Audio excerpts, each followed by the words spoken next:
दोस्तों आपके साथ में किस तरह की चीज़ें शेयर की जाएं, इस सवाल के ऊपर विचार करते समय बहुत सारे आइडियाज़ मेरे दिमाग में आए।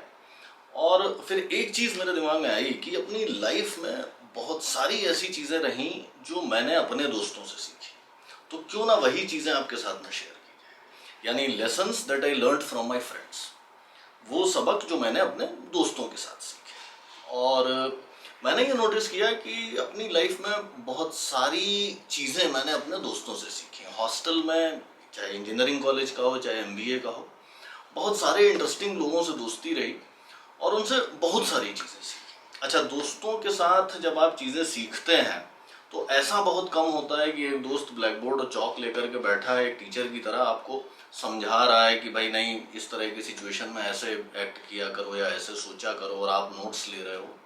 अक्सर होता यह है कि दोस्त को आप किसी सिचुएशन में एक्ट करते देखते हैं, आपको लगता है कि यार ये वाला रेस्पॉन्स जो है या ये तरीका जो है ये तो बड़ा मस्त है, ये तो बड़ा इम्प्रेसिव है, आप बड़ा इम्प्रेस हो जाते हैं।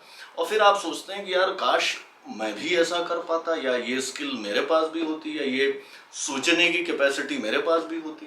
तो इस तरह से बहुत सारी चीज़ें मैंने सीखी कि आपने किसी दोस्त को देखा किसी खास तरीके से एक्ट करते हुए, बड़ा इम्प्रेस हुए, और उसको कॉपी करने के चक्कर में या उसको एमुलेट करने के चक्कर में आप बहुत सारी चीज़ें सीख गए। तो ये जो किस्सा है ये उस समय का है जब मैं बीटेक सेकेंड ईयर से थर्ड ईयर में गया। अब जब मैं सेकेंड ईयर से थर्ड ईयर में गया तो मेरा हॉस्टल रूम चेंज हुआ, मतलब विंग भी चेंज हुआ। विंग बेसिकली हॉस्टल बिल्डिंग का एक सेक्शन हुआ करता था जिसमें करीब 15 रूम्स होते थे। तो जिस नए विंग में मैं गया उसको बी टॉप वेस्ट कहा करते थे। बी ब्लॉक, हॉस्टल के 3 ब्लॉक थे, ए बी सी, उसमें टॉप फ्लोर और उसका वेस्ट विंग।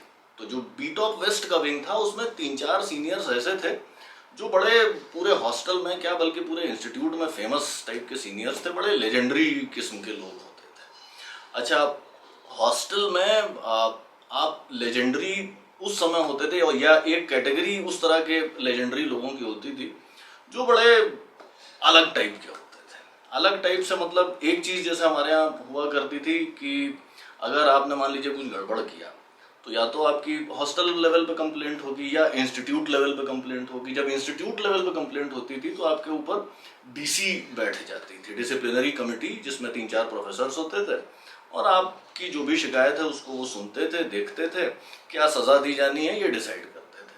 अब अगर आपने जो भी काम किया है वो बहुत सीरियस किस्म का नहीं है तो अक्सर डीसी में आपको प्रोफेसर थोड़ा बहुत डांट देते थे और आप वहाँ से निकल जाते थे। अगर ऑब्वियसली कुछ ज़्यादा ही सीरियस काम किया है तो आपको सज़ा मिलती थी। तो ये जो हमारे सीनियर थे इस नए वाले विंग में, बी टॉप वेस्ट में, 2-3 लोग ऐसे थे जिनको फर्स्ट ईयर में ही डीसी बैठ चुकी थी। अच्छा, डीसी की खास बात ये होती थी कि अगर तो बहुत सीरियस काम किया है तो ऐसा भी हो सकता है आप इंस्टीट्यूट से निकाल दिए जाएं, या आपको ईयर बैक लग जाए या सेमेस्टर बैक लग जाए। लेकिन अगर कहीं ऐसा हुआ कि आपके ऊपर डीसी बैठी और आप डांट डूट खा करके वापस आ गए तो फिर आपकी इज्जत बड़ी बढ़ जाती थी। जो हॉस्टल के स्टूडेंट्स होते थे उनमें आपका एक अलग ही ऑरा बन जाता था। तो इस तरह के 2-1 सीनियर्स थे। जिस व्यक्ति की या जिस दोस्त की मैं बात कर रहा हूँ ये दिल्ली के थे, डीपीएस आर के पुरम से पढ़े हुए थे, और इनके फादर एक साइंटिस्ट थे। बड़ा अच्छा प्यारा सा आदमी था, हाइट कुछ 5 फीट 8-9-10 इंच के करीब रही होगी, पतला सा लड़का लेकिन बड़ा हिम्मती। मतलब अगर कभी इस तरह की सिचुएशन हो कि 7-8 लोगों से भी लड़ाई झगड़े में सामना हो जाए तो डरता नहीं था।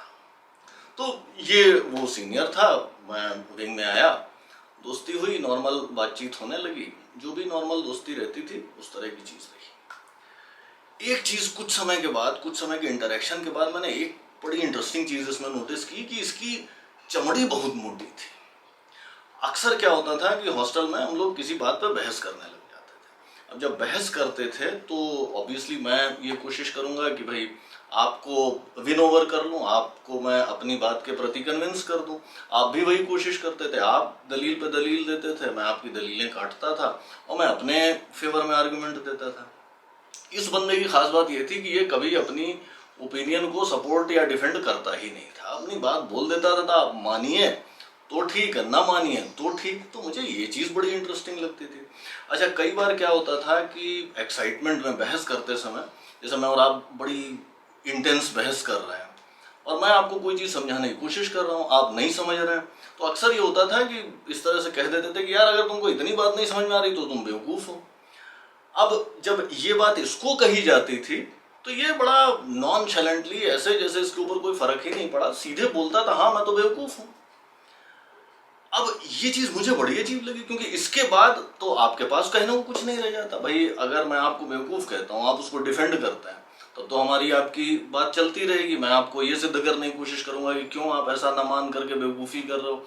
आप मुझे ये समझाओगे कि भैया नहीं, ऐसा न मान के आप समझदारी कर रहे हो। लेकिन अगर आप ये कह देते हो हाँ मैं तो बेवकूफ़ हूँ, और उठ करके अपना जो भी काम कर रहे थे वो करने लगते हैं, या वहीं बैठे रहते हैं, अक्सर कुछ खेल रहे होते थे, किसी चीज़ में बात हो रही होती थी, बात हो रही है, आपने बोला यार अगर तुमको इतनी बात नहीं समझ में आ रही तब तो तुम बेवकूफ़ हो, तो कहता था हाँ मैं बेवकूफ़ हूँ। अब ऐसा भी नहीं था कि इसको अंदर में बेवकूफ़ कहलाने पर बड़ी कोफ्त हो रही है, बड़ा दुख हो रहा है, और ऊपर से ये कूल बनने की कोशिश कर रहा है। इस बंदे को एक्चुअल में फ़र्क नहीं पड़ता था। और मैंने जब ये चीज़ नोटिस की तो मुझे बड़ा अचंभा हुआ। मैंने कहा यार कैसे ये आदमी 10 लोगों के बीच में इसको आप बेवकूफ़ कह दो, ये सीधे बस झाड़ देता है, इसको कोई फ़र्क ही नहीं पड़ता। और मुझे ये चीज़ बड़ी इंप्रेसिव लगी कि भाई आप ना तो अपनी ओपिनियन डिफेंड करने की कोशिश करते हो, आपके ओपिनियन से कोई कन्विंस हो ना हो, आपकी बात माने ना माने आपको फर्क नहीं पड़ता, और आपको 10 लोगों के सामने बेवकूफ़ कह देता है, आप एक्सेप्ट कर लेते हैं हाँ मैं तो बेवकूफ़ हूँ, और नॉर्मल चलता रहता है। तो मुझे ये चीज़ बड़ी इंटरेस्टिंग लगी। एक तो इस वजह से बड़ी इंटरेस्टिंग लगी क्योंकि ये बिल्कुल डिफरेंट रेस्पॉन्स था। भाई बाकियों को आप बेवकूफ़ कहते थे, बाकी आपसे लड़ने लग जाते थे, बहस और लंबी खींच जाती थी। इसको आप बेवकूफ़ कह दो तो ठीक है मैं बेवकूफ़ हूँ।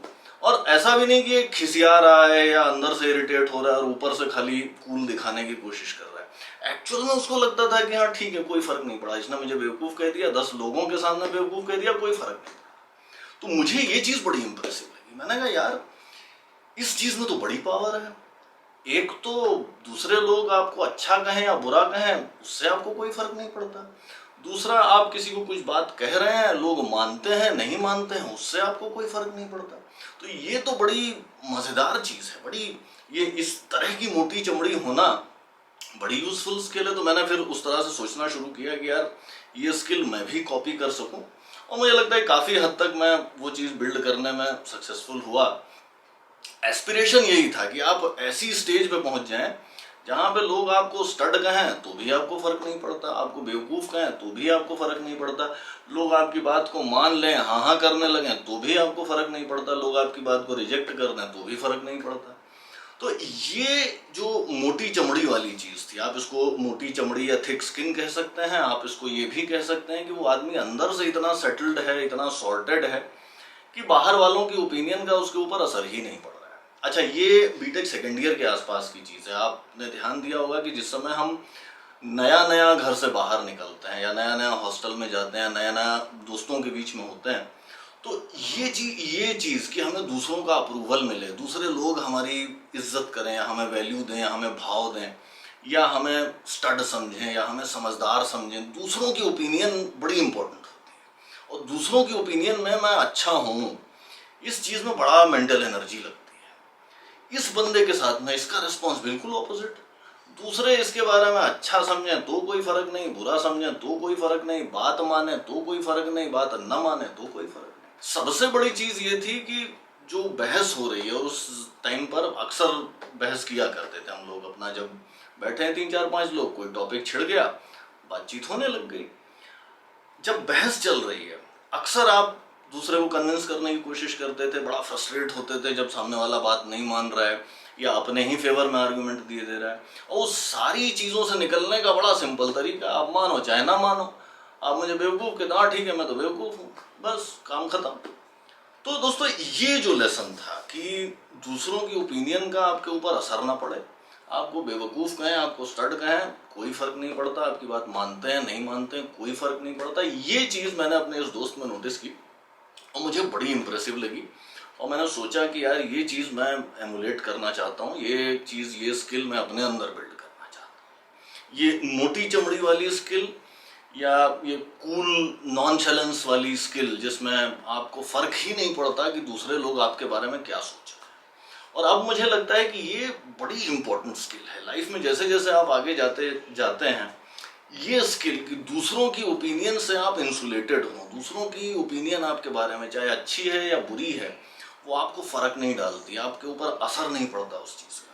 ये बड़ी इंपॉर्टेंट स्किल और बड़ी तगड़ी स्ट्रेंथ है, क्योंकि अक्सर हम दूसरों की एक्सपेक्टेशंस, दूसरों की ओपिनियंस, दूसरों के अप्रूवल, इन चीज़ों के बोझ के ही तले दबे रहते हैं।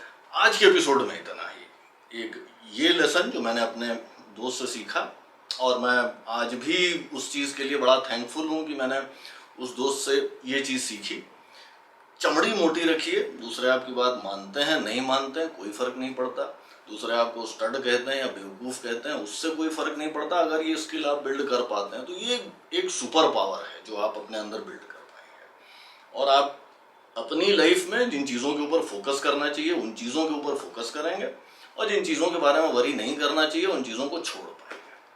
दोस्तों आज के एपिसोड में इतना ही। अगर आपको ये एपिसोड अच्छा लगा तो दोस्तों के साथ शेयर करिए, लाइक और कमेंट करिए, और अगर आपने अब तक सब्सक्राइब नहीं किया है तो सब्सक्राइब करिए और इस बेल आइकन को दबाइए। जल्दी मिलते हैं एक नए एपिसोड के साथ, तब तक के लिए